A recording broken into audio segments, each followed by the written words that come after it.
Bien, muy buenas tardes a todos. Bienvenidos al 14º Conversatorio Sabatino de Historia de la Academia de Historia del Valle del Cauca. Hoy tendremos el conversatorio a cargo del académico Alonso Valencia Llano con el tema titulado El puerto de Buenaventura y la infraestructura vallecaucana, en el desarrollo de la infraestructura vallecaucana. Me voy a permitir hacer la presentación de nuestro expositor. El doctor Alonso Valencia Llano es profesor titular en el Departamento de Historia de la Universidad del Valle. Él es licenciado en Historia de la universidad, hizo su maestría en Ciencias Sociales con un énfasis, una mención en Historia Andina en la Facultad Latinoamericana de Ciencias Sociales en el Ecuador y es doctor en Historia de la Universidad Pablo de Olavide de Sevilla, España. El profesor Alonso Valencia Llano es miembro de número de la Academia de Historia de Palmira, es miembro correspondiente de las Academias Colombiana de Historia, de la Academia de Historia del Valle del Cauca, de la Academia Caldense de Historia y de la Academia Colombiana de Historia de la Ingeniería y de las Obras Públicas. Él es el director de la Asociación Centro Estudios Regionales, Región de la Universidad del Valle, que es un grupo de investigación muy reconocido en nuestra región. Pues la hoja de vida del doctor Alonso Valencia Llano pues, está llena de logros. Voy a referirme en particular a sus libros, a sus múltiples libros que ha publicado a lo largo de varios años. Quiero mencionar el libro Empresarios y Políticos en el Estado Soberano del Cauca, el libro de reciente publicación Palmira, Historia, Desarrollo Económico e Identidad Cultural. También tiene un libro muy bonito que a mí me gusta mucho por su edición y tendremos más adelante la oportunidad de oír un conversatorio a cargo de la doctora Isabel Cristina Bermúdez sobre este libro, publicado entre ellos dos con otra coautora, Ciudades Confederadas del Valle, símbolos y ritos de su cultura política. Hay otros libros del doctor Alonso Valencia, como El Banco de la República y el Desarrollo Económico y Cultural de Buenaventura, reportajes de la historia de Colombia con Jorge Orlando Melo, tiene libros también con Germán Colmenares, Francisco Antonio Moreno y Escandón, Indios y Mestizos en la Nueva Granada, varios libros, hay uno muy interesante con Isabel Cristina Bermúdez y con Caterina Espinosa, titulado Piano Lloreda y los inicios de la industrialización vallecaucana. Otro sobre afrodescendientes en el Valle del Cauca, ensayos históricos, entre la resistencia y la acción política, la confrontación regional en el proceso de independencia del suroccidente colombiano, sinopsis histórica del Valle del Cauca en celebración de los 100 años del departamento, mujeres caucanas y sociedad republicana. Muy bien, con esa entonces presentación de nuestro conferencista, yo le voy a ceder la palabra a él para que inicie su conversatorio. Adelante, doctor Alonso Valencia. Bueno, muchas gracias, doctor Llano. Muchas gracias a todos los miembros de la academia, a los invitados, por permitirme hablar con ustedes sobre este tema que a mí siempre me ha llamado mucho la atención, que es lo que tiene que ver con la historia de Buenaventura. Pero ahora, la historia del Valle del Cauca en lo que tiene que ver con el desarrollo de la infraestructura, pero partiendo de una hipótesis. La hipótesis, más bien es una tesis que una hipótesis. Colombia le apostó su desarrollo a la vinculación con el mercado mundial durante el siglo XIX y no a la creación de un mercado interno. Es decir, la infraestructura de Colombia no la orientaron a conectar las regiones entre sí, tratando de crear un mercado nacional, sino puntos específicos de producción con los sitios de exportación. Y en el caso del Valle del Cauca, esta tesis se cumple plenamente en la medida en que el Valle del Cauca le apuesta todo su desarrollo al puerto de Buenaventura como medio de comunicación para poder exportar la producción. El puerto entonces se vuelve como el factor que va a jalonar todos los procesos económicos del Valle del Cauca y en particular los de infraestructura. Voy a entonces hacer la presentación. Me dicen por favor si la alcanzan a ver. Me dicen por favor si la están viendo. Sí, la estamos viendo, pero no está en modo de pantalla. Ahora sí, ya está en modo de presentación. Si quiere, profesor Valencia, oculte la barra inferior donde dice eso, para que no le eclipse las transparencias. Adelante. Bueno, vamos entonces a empezar. Vamos a hablar del papel de Buenaventura en el desarrollo de la infraestructura vallecaucana. Vamos primero a situar la importancia del puerto de Buenaventura en el contexto vallecaucano. Si ustedes ven ese mapa, un mapa de 1569, otorgado por la corona española, ese escudo, van a ver que Cali es figurado como un puerto, Y eso se puede ver en la transcripción, si se puede decir así, de ese escudo al escudo actual.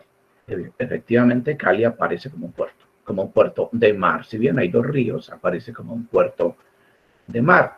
Esto tiene una explicación muy sencilla. La conquista de estos territorios, la exploración de estos territorios, el descubrimiento de estos territorios, no se hizo por el Pacífico, se hizo por los Andes. Y al hacerse por los Andes, entonces, la región costera quedó prácticamente desconocida hasta que fue fundada la población de Cali en 1536, que fue establecida en sus dos sitios de poblamiento original, pensando en la salida hacia el mar. Y se hace por la necesidad de mantener vínculos con Panamá. Esto es lo que hace que se le encomiende a Juan de Ladrilleros encontrar un camino que comunicara con el Pacífico, que efectivamente lo encontró siguiendo los caminos indígenas. Los caminos indígenas, pues los arqueólogos, aquí está Sonia Blanco, que nos puede ayudar a ilustrar más el tema. Los arqueólogos nos han ayudado a establecer los caminos. Aquí tenemos una muestra de estos caminos en la región de Calima, Darién. Aquí podemos ver los caminos, aquí están señalados en negro. Estos son los caminos prehispánicos. Aquí podemos encontrar unos 5 caminos que cruzan este valle profundo que ahora está cubierto por la represa, y tenemos otra salida que sin duda es la que va a ir hacia la región de Uga, cruzando el valle. Todos estos cruzan las dos cordilleras, es occidental y central. El mapa es de Marián Cardal, que tiene un trabajo específico sobre estos caminos.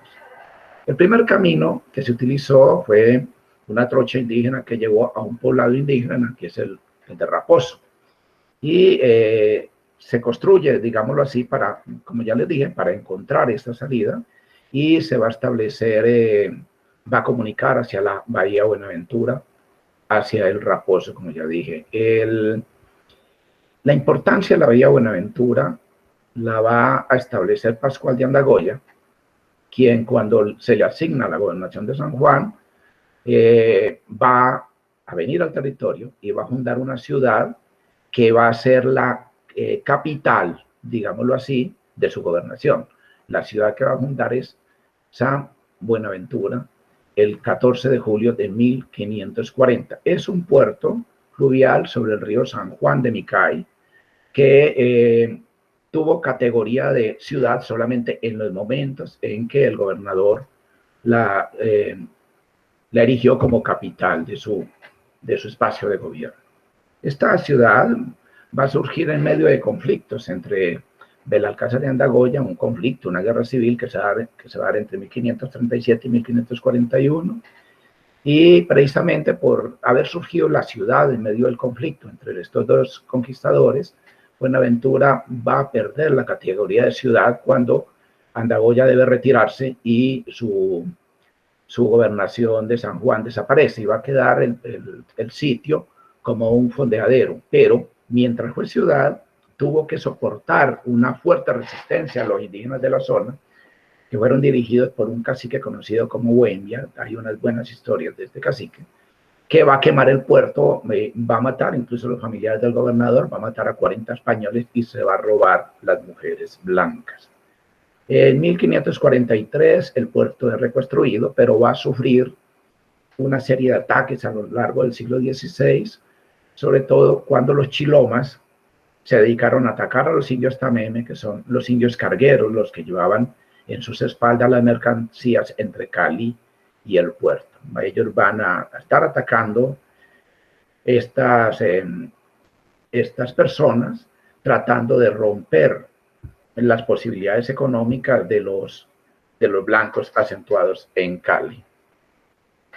Cabe decir que los indios tameme son los famosos indios de la montaña, que están situados pues allá arriba de la cumbre, en la zona entre Vitaco y Pavas, bueno, y en todo ese valle que hay en la parte alta de la cordillera. En 1601, una confederación indígena de chancos y noanamaes van a atacar el puerto y lo van a destruir, y el Cabildo de Cali tiene que tomar en serio la defensa del puerto y encomienda al capitán Cristóbal Quintero Príncipe para que lo someta. A partir de ese momento, el puerto de Buenaventura queda absolutamente amarrado al desarrollo de Cali. De las guerras indígenas, pues es mucho lo que se puede decir, pero pues mucha gente ignora que la conquista de estos territorios se prolongó hasta 1630 en algunos sitios y en otros hasta 1670. Sobre todo la conquista de los territorios del Chocó fue bastante difícil. El puerto de Buenaventura va a ser percibido como los muelles de Cali. No lo digo yo, lo dice Germán Colmenares, se ha dicho mucho en las críticas que se hace a la relación que tiene Cali con el puerto.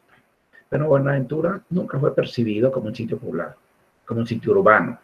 Era más bien un sitio donde calaban los barcos, descargaban las mercancías y las traían hacia el interior y llevaban lo poquito que se podía exportar en la época. Pero ese pequeño sitio de Buenaventura va a ser estratégicamente importante para consolidar la economía de la élite regional, caleña sobre todo. El puerto le va a dar a Cali el carácter de centro comercial, y esto fue reconocido por diferentes funcionarios. Hay varias crónicas que nos mencionan el asunto. Voy a leer un anónimo de 1592. A esta ciudad vienen todas las mercancías que de España traen para toda la gobernación, desde un puerto de mar que se llama La Buenaventura. Está de esta ciudad 32 leguas, todo de montaña, la más áspera y dificultosa de andar que hay en las Indias, que de ninguna manera puede andar recta por ella. Traen las mercaderías que de España entran por la mar del sur y traen los naturales que de esta montaña están poblados a cuestas a una jornada de la ciudad. Estamos hablando de los indios de la montaña, de los indios del valle de la montaña. Cuando se habla de los indios del valle, entonces, no son los indios del valle geográfico, sino los que están situados en la zona ya dije, Pavas, Vitaco, la cumbre.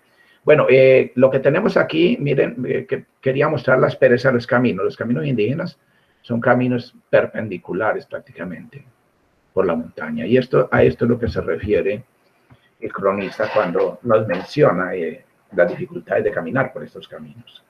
Bueno, la dificultad de comunicarse con el mar va a despertar los intereses de la élite Popayán, al fin y al cabo la ciudad metropolitana, que va a proponer que se construya un camino que facilite el comercio y que pueda recorrerse en bestia de carga, para que no sea necesario seguir utilizando los indígenas que han disminuido estrepitosamente su número. Un poco por el maltrato del trabajo y otro por las guerras indígenas, pero sobre todo por el maltrato del trabajo. Hay descripciones de cómo ellos van cayendo muertos por la carga que traen. Por supuesto que esta propuesta de hacer un camino que viene de la élite de Popayán va a ser de muy mal recibo en Cali, que no quiere perder el control del puerto ni el control del comercio, lo cual le da un posicionamiento muy fuerte en el espacio regional. El camino al Raposo se va a abandonar cuando el gobernador de Popayán, don Francisco Mosquera y Figueroa, en 1564, ordena que la comunicación entre Cali y Buenaventura se haga por el río Dagua, porque él dice es mejor utilizar la parte navegable del río con pequeñas canoas, ya que el resto de caminos, así sean los caminos indígenas, por su humedad no soportan el peso de los viajeros ni de los animales de carga. De hecho, poco animal de carga podía circular por allí. Pero, sin embargo, se hicieron diferentes esfuerzos por hacer un camino. El más famoso es lo que hace en 1582 Francisco Jaramillo de Andrada, quien va a recibir licencia para abrir una vía. Y lo va a mantener hasta 1808, cuando don Manuel Caicedo y Tenorio va a ceder en favor de este camino el quinto de sus bienes, que no son precisamente desdeñables. El camino del Dagua va a estar presente durante todo el periodo republicano. Vamos a mirar cómo se da en los inicios de la creación republicana. Bueno, al final, la independencia, el camino sirvió para movilizar las tropas de Antonio José de Sucre, que fueron a la liberación de Ecuador y de Perú. Ellos van a pasar por este camino, van a ir a Buenaventura, van a embarcar hacia Guayaquil y de allí van a hacer la campaña de la sierra, que terminará con la batalla de Pichincha.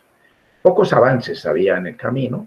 En 1829 Bolívar encargó a Eusebio Borrero el mejoramiento del camino. Y el mismo Borrero, como conocía la obra, va a proponer en 1836 la creación de una compañía para la construcción de un camino por medio de acciones y obteniendo privilegio del Estado. Se va a llamar Sociedad para la Apertura del Camino de la Buenaventura. Es una propuesta hecha por Vicente Borrero, Eusebio Borrero y Patterson Sanders. Voy a leer lo sustancial de la propuesta, aunque el documento tiene detalles técnicos que vale la pena mirar. De esta ciudad a Buenaventura no hay más que 19 leguas, y de ellas, por la mala ruta que hoy se practica del Dagua, solo 3 son de montaña, y por la Enchicayá, canal preferible al del Dagua, por las inmensas ventajas que se hace, hay 9 leguas de montaña. Él va a pedir un privilegio de 4 años para el cobro de peajes, y la sociedad de todas maneras no se va a poder concretar, pero Eusebio Borrero, cuando es nombrado en el 39 gobernador de la provincia de Buenaventura, va a determinar que los presos, la gente que está en el presidio, dedique sus buenas horas de pena a construir el camino, a mejorar el camino. En 1850 va a haber una nueva sociedad, que es la que va a construir un camino hacia Buenaventura. Está constituida, entre otros, por Tomás Cipriano de Mosquera y Julio Arboleda, cuando se hablaban, y ellos consiguieron algún capital, pero no pudieron invertirlo. Posteriormente, con la llegada de Stanislao Sabatsky, quien de paso se ha dicho es el que se va a encargar de establecer el telégrafo, van a vincularse empresarios nacionales y extranjeros como Federico Guillermo Virne, Manuel María Mayarino, José San Clemente, Pedro Pablo González, Eusebio Borrero, el mismo Mosquera, Manuel Antonio San Clemente, Jorge Enrique Isaac, entre otros, y van a construir una nueva sociedad. Por un decreto del 12 de abril del 54, van a obtener un privilegio de tránsito por 80 años y van a recibir un auxilio de 125.000 hectáreas de baldíos a lo largo de la vía. Al terminar estos 80 años, el camino quedaría propiedad de la provincia de Buenaventura, pero se establece que durante el periodo en que el camino es explotado, el 30% del producto debe ir a la nación. De la factibilidad de este camino, de los estudios de factibilidad, se encargó la Comisión Coreográfica, y Agustín Codazzi escribió este informe sobre la construcción de un camino carretero del Valle del Cauca a la Bahía de Buenaventura. La razón social de esta empresa va a cambiar en 1858 por el de Compañía Empresaria del Camino Carretero de Buenaventura, Cali, y de ello se encargó el ingeniero norteamericano J.D. Williamson, quien publicó un estudio que fue contratado por Mosquera, que tituló Relación de una investigación preliminar del camino de planchas o macadams de Cali a Buenaventura, en el que se expone la ventaja de utilizar los recursos de la zona para utilizar los tablones en la vía para uso de carretas. Y efectivamente se usaron carretas en el camino de ruedas a Buenaventura. En 1859 se vinculó el Estado Soberano del Cauca como accionista y el capital lo elevó a $1.000.000. Esto fue ratificado en la Convención de Río Negro del 63, quien autorizó al gobierno nacional a obtener un empréstito para tal fin. La va a dirigir la empresa el general Julián Trujillo, quien, debido a la rebelión conservadora de 1865, debió abandonar las obras para someter a los insurgentes, y va a ser reemplazado por Santiago Eder. Ellos van a lograr que en el 66 ya hay un buen camino de herradura que evita la navegación por el Dagua, asegurando el transporte hasta desde Juntas hasta Buenaventura. Y ya se anunciaba que se podían utilizar carros como el que vemos en la fotografía. En 1873 este camino logró llegar hasta la población de Córdoba, allá en el Pacífico, cerca a Buenaventura. Para esta época, el gobierno nacional, en manos de Manuel Murillo Toro, va a quitarle el respaldo a la empresa porque orientó todos sus esfuerzos a la construcción del ferrocarril mediante el contrato famoso que tuvo con los Módica, que firmó en 1872, que como ustedes sabrán, no obtuvo mayores resultados. Esta obra de ferrocarril va a tener pues demasiados altibajos hasta que nos vamos a referir después rápidamente al asunto. Francisco Javier Cisneros lo va a retomar en la década del 80, logrando unos pequeños avances en la obra. ¿Qué es lo que nosotros tenemos hasta aquí? Tenemos un camino mixto entre carretera y río. Carretera, pues, para las carretas de la época. Vamos a leer una descripción del camino. El camino venía por la parte más alta del contrafuerte, a cuyo pie está el boquerón del Dagua, y los contratistas los trajeron hasta este, y de allí los subieron un poco por la falda izquierda que estrecha el río, y en ella se labró una extensa y costosa cornisa hasta salir al punto llamado entonces Las Juntas, porque allí reúnen las aguas los ríos Dagua y Pepita, y era donde empezaba la navegación por canoa. En este punto atravesó el camino el río y siguió por la banda derecha de este hasta Córdoba. De allí para acá, solo unas 4 leguas largas, el río tiene algo más de agua y la corriente es relativamente suave, de manera que la navegación en canoas y aún en champanes podía hacerse con menores dificultades. Y digo podía, porque desde que la línea férrea llegó a la estación de Córdoba, esa navegación quedó suprimida en absoluto, en términos de que hoy no se ven en todo el trayecto desde allí hasta la bahía, sino poquísimas más y diminutas canoas de pescador. Aquí podemos ver cómo se levantó el camino en las cornisas. Ahora vamos a mirar, dejando este tema de la comunicación con Buenaventura, establecida ya por un camino carretero, y los inicios del ferrocarril, vamos a mirar qué ocurría en el interior del Valle del Cauca. Bueno, como todos saben, nosotros tenemos un río, que es el que le da nombre a nuestro valle, y bueno, y formó nuestro valle. Y debemos recordar que estos ríos eran navegados desde la época prehispánica por los indígenas, quienes usaban guaduas, canoas y balsas. Tenemos descripciones de que cruzaban los ríos sentados a horcajadas sobre guaduas, ¿no?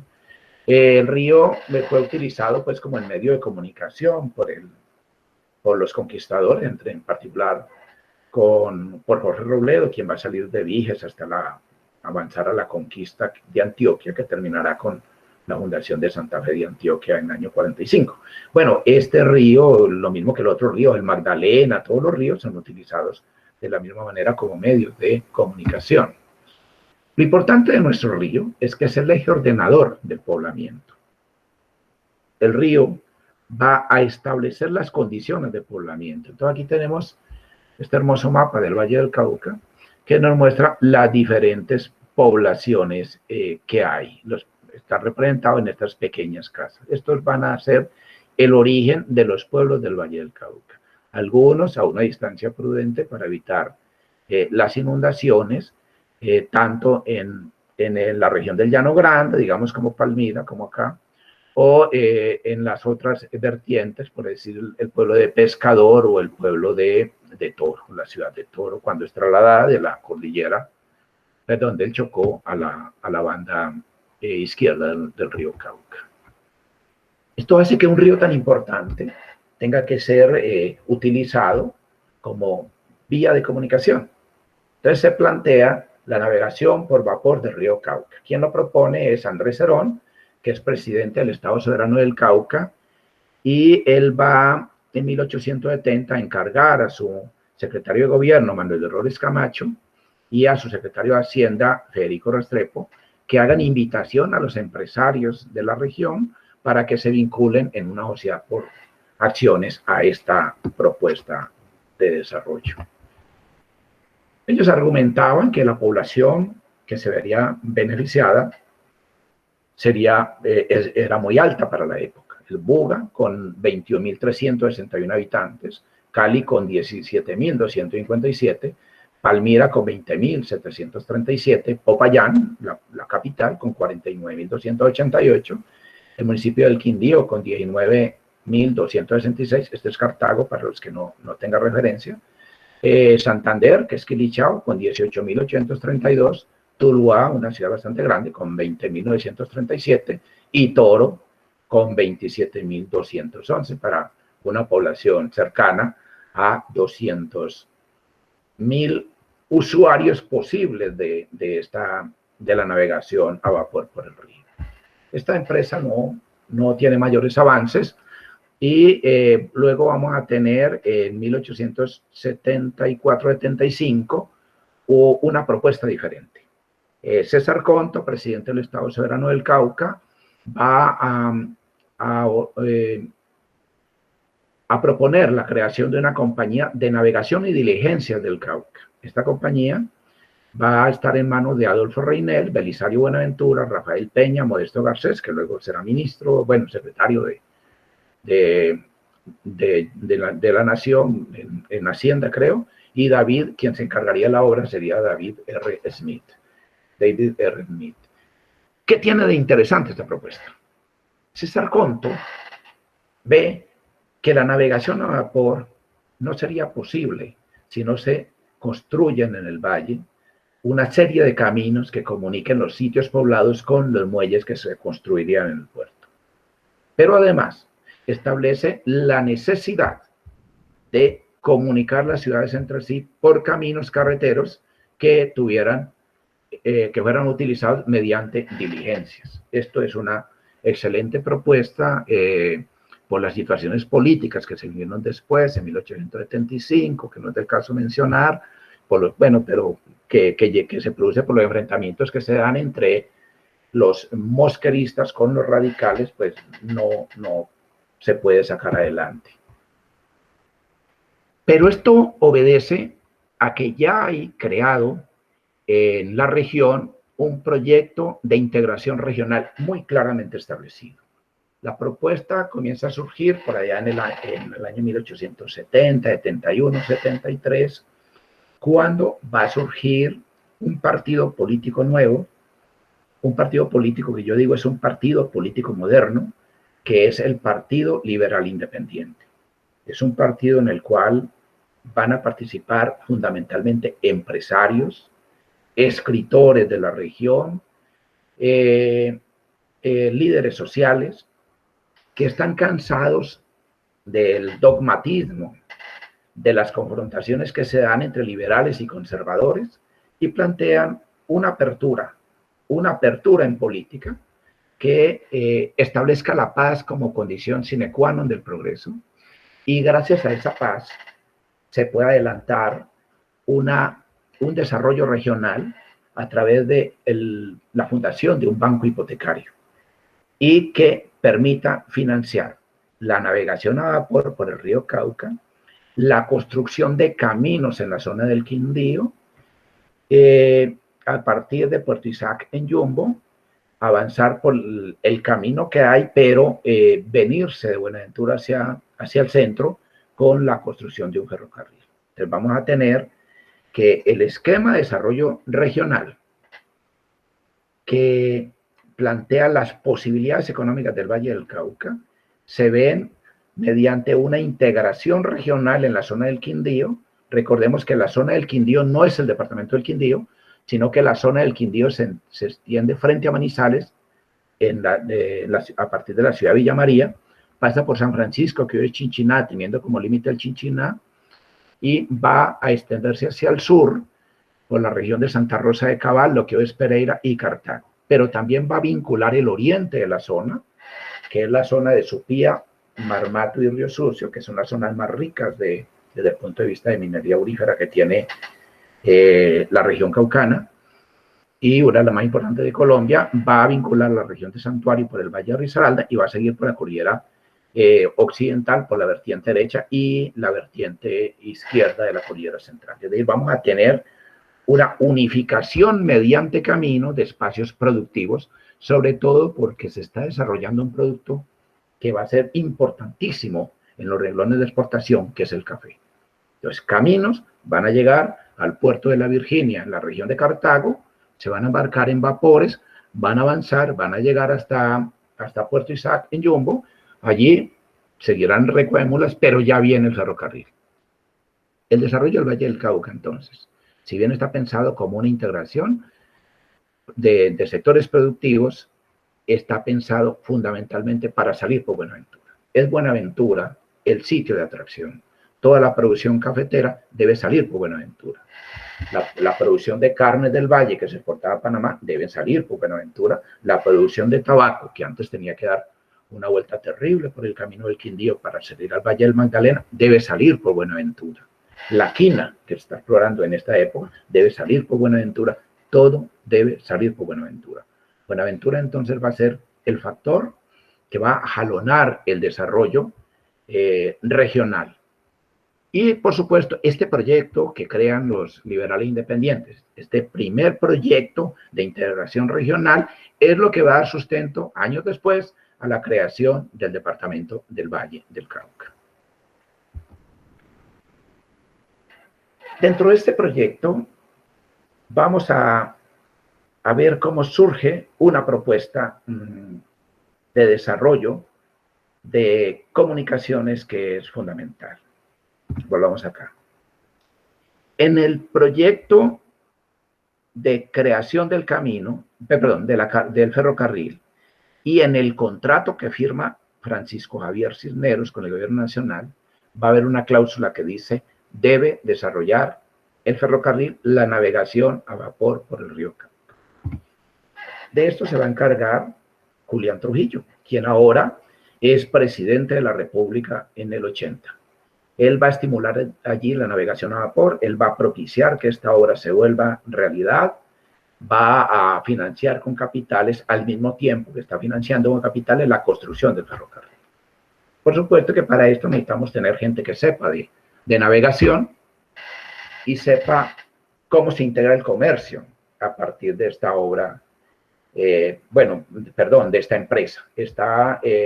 Hace presencia en el Valle del Cauca también en 1880, Carl Howard Simmons, quien tiene barcos, algunos barcos en el Magdalena, y ha estado vinculado al comercio exportado de tabaco fundamentalmente. Y va a estar también Santiago Martínez, quien va a ser uno de los promotores de la navegación a vapor. Incluso él va a apadrinar una empresa que se va a establecer en Buga en la década del 80, que se les adelantó a los de Cali y hizo el primer vapor, pero con tan mala fortuna que cuando lo armaron quedó mal armado y lo inauguraron y se hundió. La compañía de navegación a vapor por el río Cauca va a tener como gerente al general Julián Trujillo después de que sale del gobierno, y va a tener accionistas como, ya le dije, Simmons, el general Tomás Rengifo, el doctor Miguel Guerrero, Francisco Sinisterra y compañía, José María Rivera Garrido, Domínguez y compañía, León Solarte, Ruiz y García, Belisario Zamorano, el mismo Francisco Javier Cisneros tenía que estar allí porque es el empresario del ferrocarril, Luis Fischer, Santiago Eder, Carlos Delgado Carvajal, Fulgencio Laden. Va a tener un capital de 80.000 pesos y 4.000 acciones. Esta compañía, y lo voy a decir ahora para no tenerlo que repetir, se va a prolongar hasta 1895, cuando es reestructurada. Se va a vincular a ella el minero más importante del Cauca, que es Bartolomé Chávez. En las descripciones de su fortuna que se hacen en el periódico El Ferrocarril, dice que él solo tiene la fortuna suficiente para comprar el Leviatán. Y bueno, y ustedes lo pueden ver aquí. En esta compañía de 52.900 pesos de capital, él aporta 30.250 pesos. Es decir, es una persona que aporta más del 50% del capital necesario para la empresa. Van a estar Chávez hermanos, va a estar Sinisterra y Cabal, Belisario Zamorano, Santiago Eder, José María Rengifo, Carlos Grafstein, José María Cabal, José María Domínguez, Ángel María Borrero, Sinisterra Borrero y compañía, Rodolfo González, de nuevo Francisco Javier Cisneros, Francisco Velázquez y Juan de Dios Ulloa, que luego será presidente del Estado. ¿Qué tenemos aquí? Aquí tenemos que la obra de establecer la navegación a vapor es asumida por empresarios. Es asumida por empresarios. Empresarios que están vinculados a la exportación e importación. En el año 95 es mucho más clara, porque aquí está la gente que está exportando el café que está saliendo del Quindío. En el año 82 los volúmenes de café que salen del Quindío son muy altos. En el año 84, gracias a la navegación a vapor, la cantidad de café que sale por Buenaventura es considerable. El desarrollo de la industria en la zona del Quindío va a ser muy alto, pero en 1895 es tan alto que comienzan a establecerse trilladoras y luego miraremos a comienzos del siglo XX el café es el factor de desarrollo de muchas ciudades del Valle del Cauca. Tenemos grandes empresarios caucanos vinculados a este proyecto. El primer vapor fue el vapor Cauca. Aquí el pintor Orlando López nos hace de acuerdo a alguna lectura que hizo, alguna figuración de este vapor, y aquí tenemos el primer puerto. Es Puerto Simons, en el actual Paso del Comercio. Tenemos una fotografía pues bastante borrosa. Cuando avanza el tiempo, digamos después de 1905, ya tendremos puertos más desarrollados, como el puerto de Huanchito, que va a desplazar un poco, no, muchísimo a este puerto del Paso del Comercio.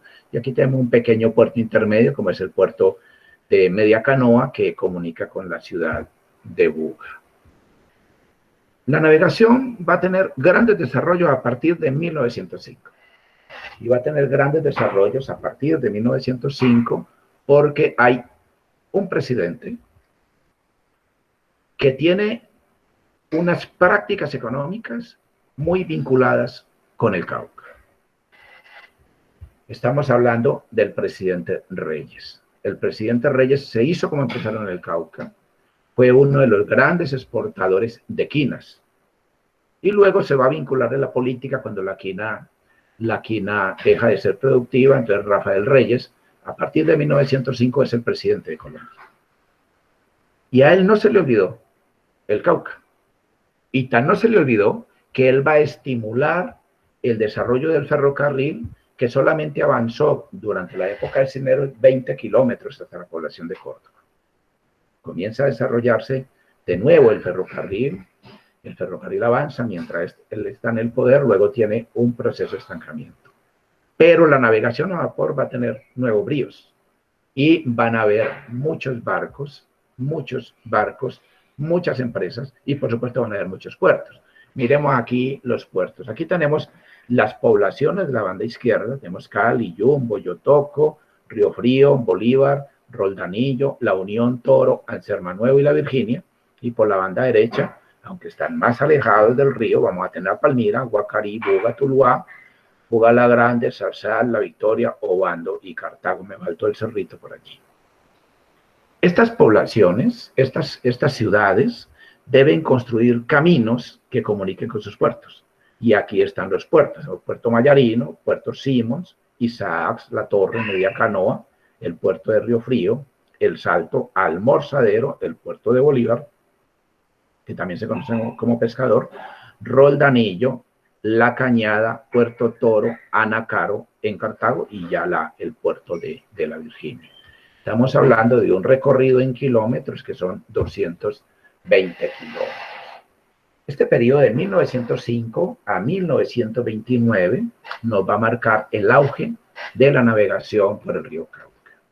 ¿Qué lo explica? El café.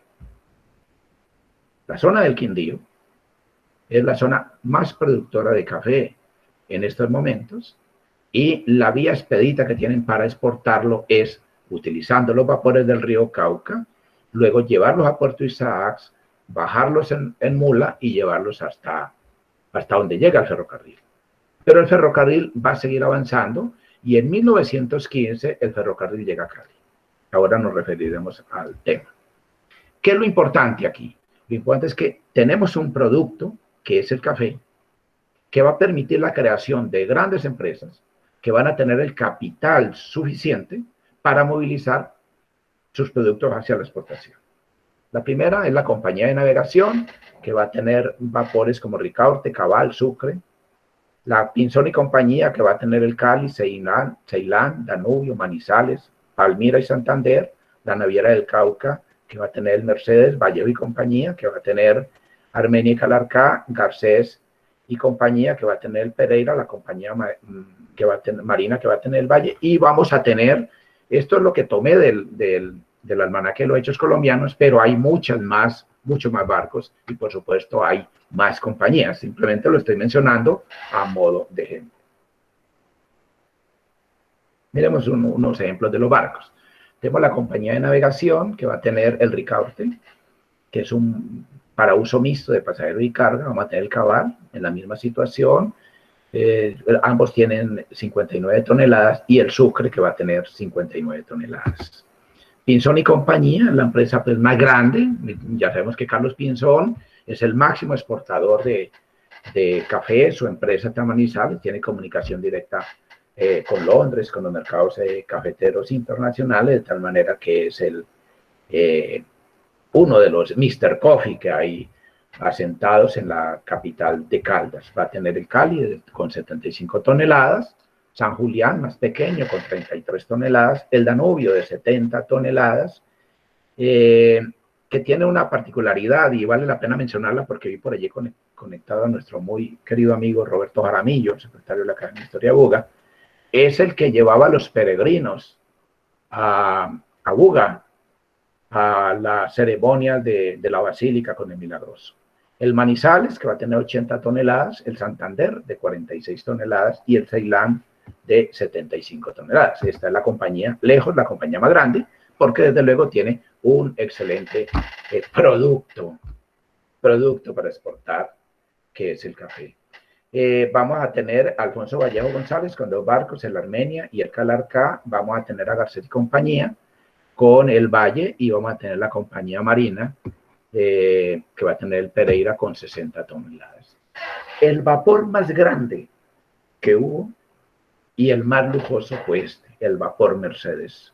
Una hermosa fotografía, era de propiedad de Estrada Hermanos, 200 toneladas, como ya dije, muy elegante vapor. Se lanzó en 1924, cuando ya la navegación comienza a declinar, cuando ya entraba en crisis. Movía 5.600 bultos de café y mercancías y realizaba 5 viajes mensuales. Con la navegación a vapor se desarrollan otras empresas. Ya dijimos la de coches, que va a conectar los puertos con las ciudades. Aquí tenemos un ejemplo de 1888, cuando Salvador y Anastasio de Pons van a establecer una compañía de 4 coches para comunicar la ciudad con Puerto Simons, que es lo que hoy llaman el Paso del Comercio. Desde luego va a llegar el ferrocarril en 1915, y en 1917 va a cruzar el río Cauca y va a llegar a Palmira y va a avanzar el ferrocarril por el valle. Tenemos aquí la primera estación y ya cuando fue remodelada después en 1922. Todavía pues tenemos este andén y estas bodegas, todavía las tenemos, todavía se conservan. La más importante obra del ferrocarril es este puente. Es el puente Carlos Holguín, una obra de ingeniería fabulosa para la época. Permite conectar las 2 orillas del río Cauca para que transite el ferrocarril, pero tiene la particularidad de que se abre por medios mecánicos. Aquí tenemos cuando se abre para que pasen los buques. Vuelve y se cierra para que pase el ferrocarril. Fue inaugurado en 1917 y es el que va a permitir, como ya dije, que el ferrocarril avance por el valle integrando toda la región. Va a tener 80 metros de largo. Pero hay otras obras. Está el tranvía, que Emilio Bisotti y Guillermo Beyer lo establecen en 1910. Primero va a ser un tranvía tirado por mulas. Esta no es la foto del tranvía, esta creo que es de Bogotá, pero pues está aquí modo de ejemplo, sobre rieles, y lo tiran mulas. Pero luego vamos a tener un tranvía a vapor que se mueve por leña y que va a conectar la ciudad con Juanchito, pero va a tener desplazamiento por la ciudad. Aquí lo tenemos como un primer medio de transporte urbano, pero está pensado en comunicarse con Juanchito para los vapores. La llegada del ferrocarril, la llegada de la carretera, van a hacer que los barcos de vapor sean abandonados en Juanchito y allí lentamente se van desmantelando y me imagino que fundiéndose para darles un mejor uso, porque ya la gente no utilizaba los barcos porque estaba el ferrocarril y comienza a partir del año 26-27 la carretera central del Valle. ¿Qué nos queda de la navegación a vapor? Bueno, esta barca, que es la barca del Paso del Comercio, se mantuvo hasta comienzos del siglo XX. Son barcas cautivas que están amarradas por un cable y por un sistema de poleas que se alternan para utilizar el flujo de la corriente de ida y de regreso. Tienen amplia capacidad. Esta foto que la tomamos en el paso de Caramanta en Bugalagrande, está transportando un camión que debe tener unas 6 o 8 toneladas. Esta la tomamos en la barca de Molina, en Obando. Como pueden ver, tiene las rampas de acceso para vehículos. Esta otra también, el paso de Pedrero en Bolívar, también tiene acceso para vehículos. En el paso de La Torre no encontramos ya, en la época que estábamos haciendo esta investigación, no encontramos barca cautiva, pero encontramos lanchas que llevaban de lado a lado a las personas. Son realmente paseros, pero ahora el puente que se hace por la malla vial, pues ya hace que esto no sea funcional.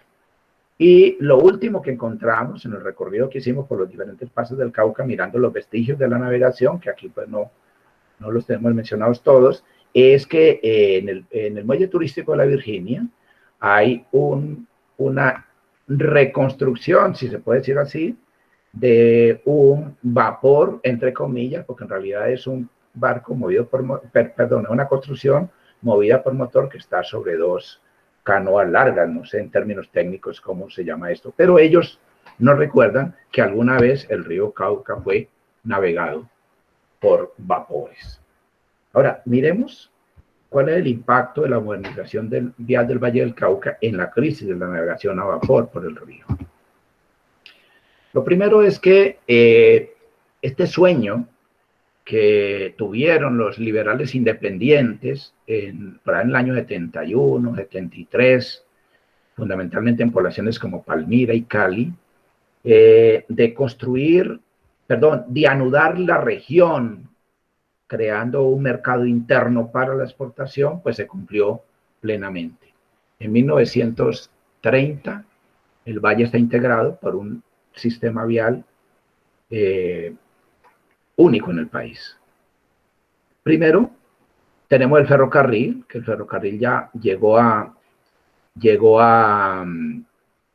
Cali en 1915, 1917 a Palmira, y luego se desplazó por el valle, avanzando luego hasta Manizales, como ya lo saben, y luego este ramal que va a llevar por Sevilla, tratando de comunicar hacia Bogotá, quedándose trunco en el paso de la línea.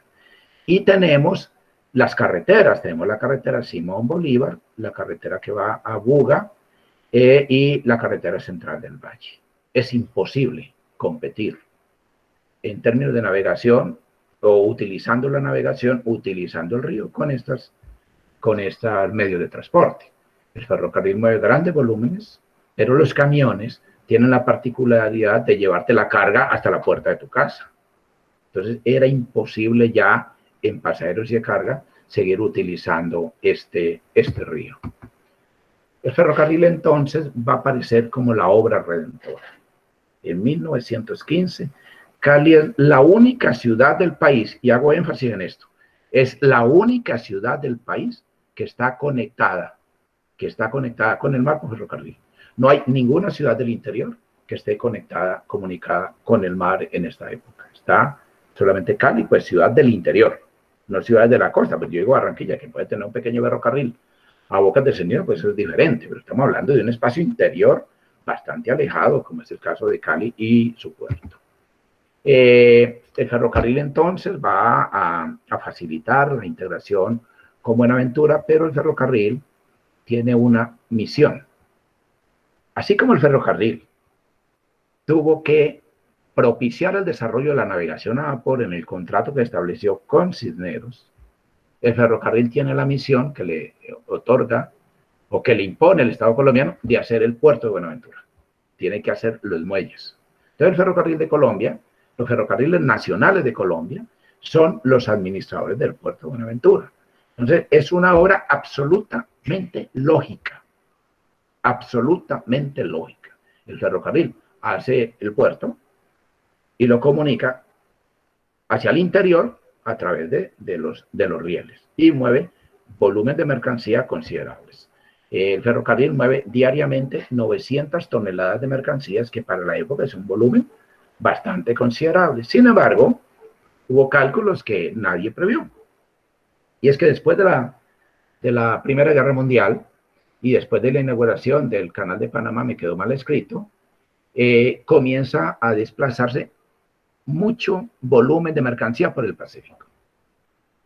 Y esos volúmenes de mercancía que se desplazan por el Pacífico van a congestionar el puerto de Buenaventura. Es decir, la capacidad instalada de las bodegas de Buenaventura no son suficientes para albergar todo el volumen de mercancía que está llegando después de la inauguración del Canal de Panamá. Entonces, es necesario pensar en una carretera. Los caleños piensan en una carretera y la pensaron también como obra redentora. Mira lo que dice aquí en esta fotografía.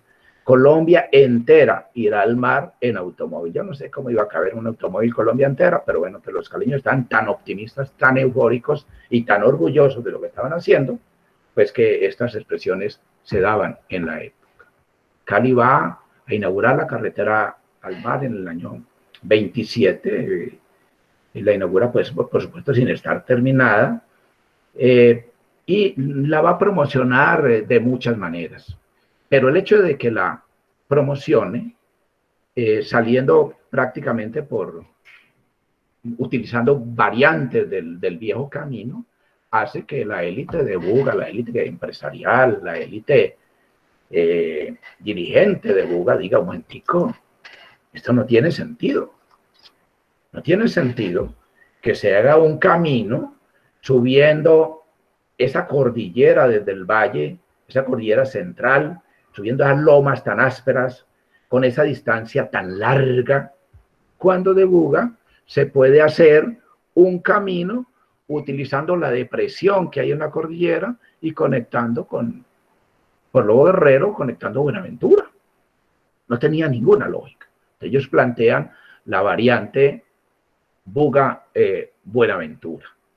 Esta variante, que es la variante del Pacífico, es la propuesta más lógica desde el punto de vista de ingeniería que se podía haber hecho en la época. Sin embargo, el peso político, la capacidad empresarial de los caleños, el poder de los caleños, hizo que no se hiciera por allí, sino que se hiciera efectivamente la carretera que hoy llamamos la carretera vieja al mar.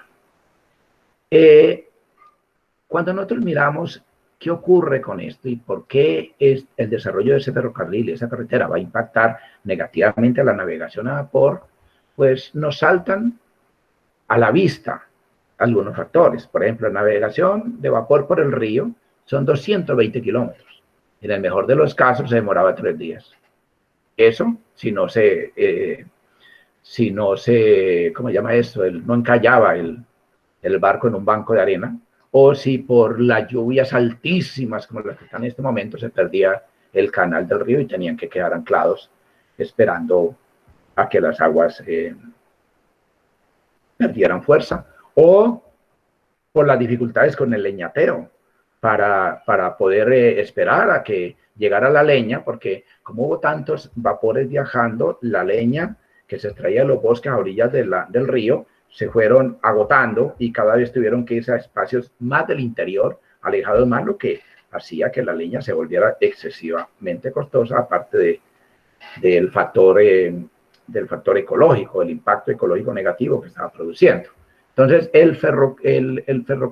la navegación a vapor dejaba de ser viable frente a un ferrocarril que tiene 240 kilómetros, pero demora 10 horas para transportar de Cali a Buenaventura. El problema es que la carretera al mar tenía solamente 126 kilómetros y el tránsito demoraba entre 4 y 5 horas. Pero la variante de Buga, una variante más corta de 104 kilómetros, sin tanto esfuerzo de subir las altas pendientes y bajar las empinadas cuestas, va a tener una duración de 3 horas.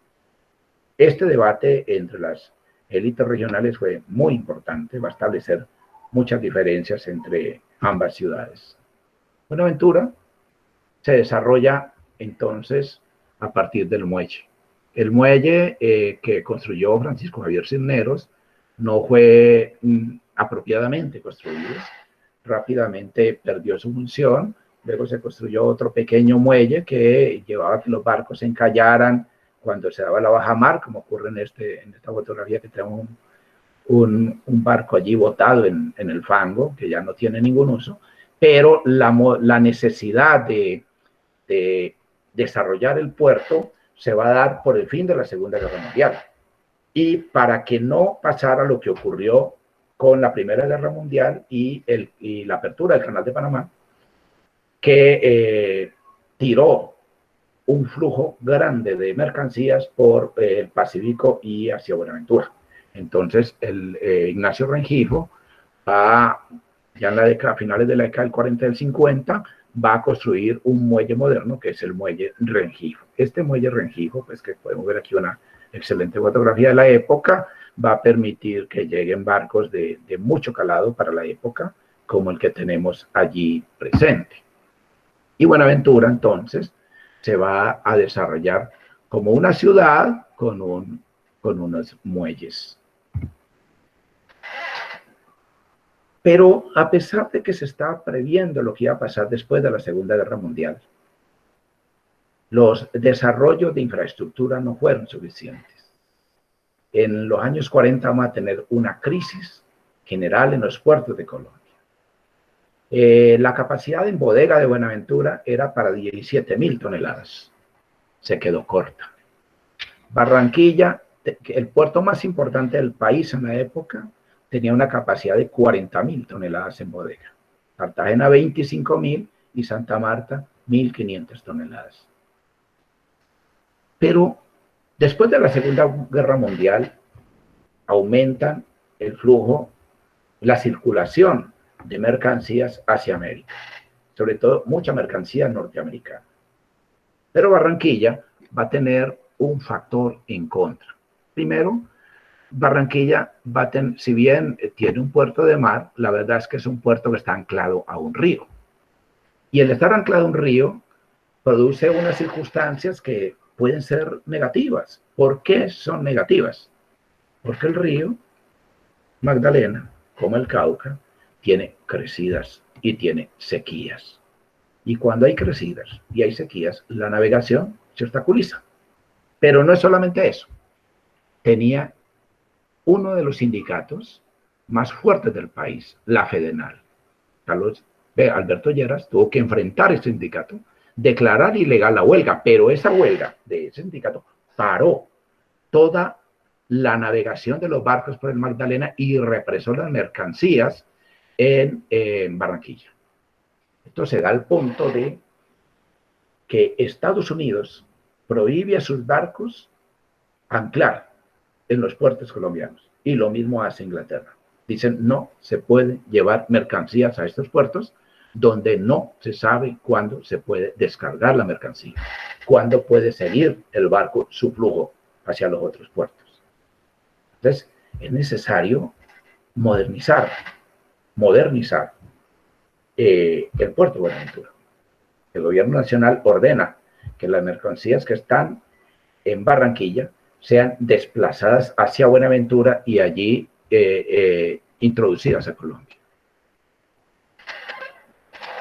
Pero Buenaventura arrastra muchos problemas. Si bien el puerto se desarrolla, a pesar de la congestión, la ciudad no. El puerto crece a espaldas de la ciudad. Y es por una cuestión muy sencilla. El puerto pertenece al ferrocarril, a los ferrocarriles nacionales. La ciudad no. Y ferrocarriles nacionales, que son los que han construido las obras de infraestructura que todavía hoy son emblemáticas en Buenaventura, el Hotel Estación, el edificio de la aduana, la famosa y bella estación del ferrocarril, donde hoy en día hay una escuela de artes y oficios, bueno, y otras obras importantes de Buenaventura. Eso es lo que él hace, pero él no le presta apoyo a Buenaventura. Buenaventura, la ciudad, sigue teniendo problemas urbanos como falta de acueducto, que hoy todavía falta de alcantarillado, falta de pavimentación de calles. Bueno, está en el abandono. Las cámaras de comercio de Cali y de Buenaventura se unen para hacer una campaña nacional para recuperar Buenaventura, ciudad y puerto como una unidad. Y efectivamente, nosotros vemos en el relator fundamentalmente todas las denuncias que se hacen, también algunas en Diario del Pacífico, para que el gobierno nacional le ponga atención a Buenaventura.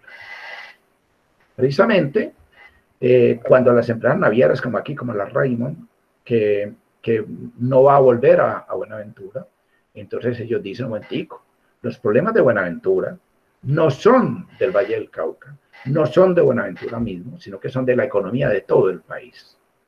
Entonces, están haciendo un llamado al gobierno nacional y al gobierno departamental para que se encarguen de solucionar la situación portuaria. Por supuesto, están pensando en el puerto muelle, pero también la situación de la ciudad. Y este represamiento de mercancías hace que se postule, como ya dije antes, la necesidad de hacer esta carretera que va de Cali a Buenaventura. Esto significa que va a haber una competencia muy fuerte para el ferrocarril, porque van a haber camiones que le van a quitar a ellos volúmenes de carga. Entonces, el administrador del ferrocarril, que es el administrador del puerto, va a decir un momentico, Buenaventura es un puerto creado para ferrocarril y no para carretera. Sin embargo,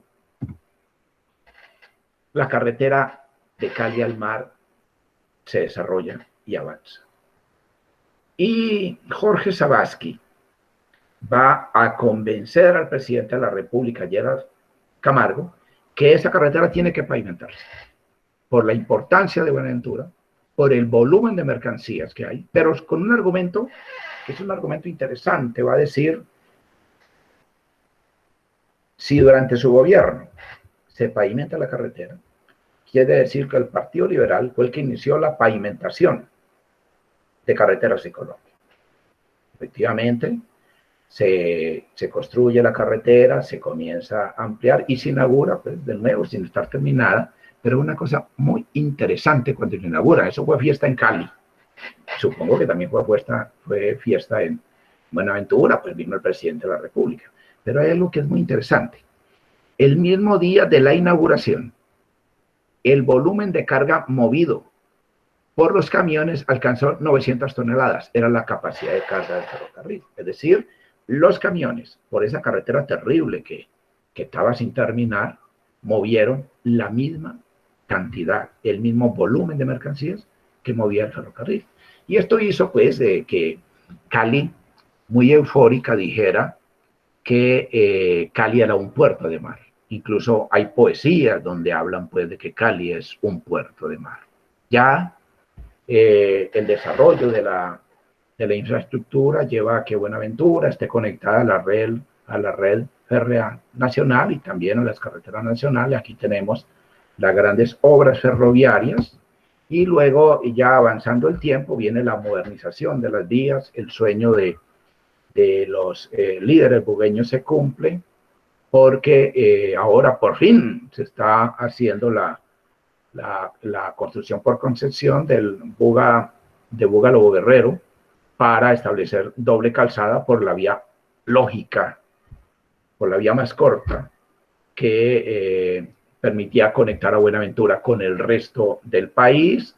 La carretera antigua permanece, pues, en muy precaria situación. Se habla de la necesidad de reconstruirla, sobre todo cuando hay bloqueos en la vía, bloqueos más que todo por derrumbes y esas cosas, pero pues la verdad es que la concentración de la construcción está enfocada fundamentalmente a la doble calzada que va a salir por Buga. Y ahora hay una nueva propuesta de desarrollo que es la carretera por Mulaló, Lobo Guerrero, que va a acortar la distancia de Cali a Buenaventura. Ya no hay que salir por el kilómetro 18 a la región de Darién y luego salir a conectar con la vía antigua, pues, que ya está en doble calzada, sino que ahora hay esta propuesta de Mulaló, Lobo Guerrero.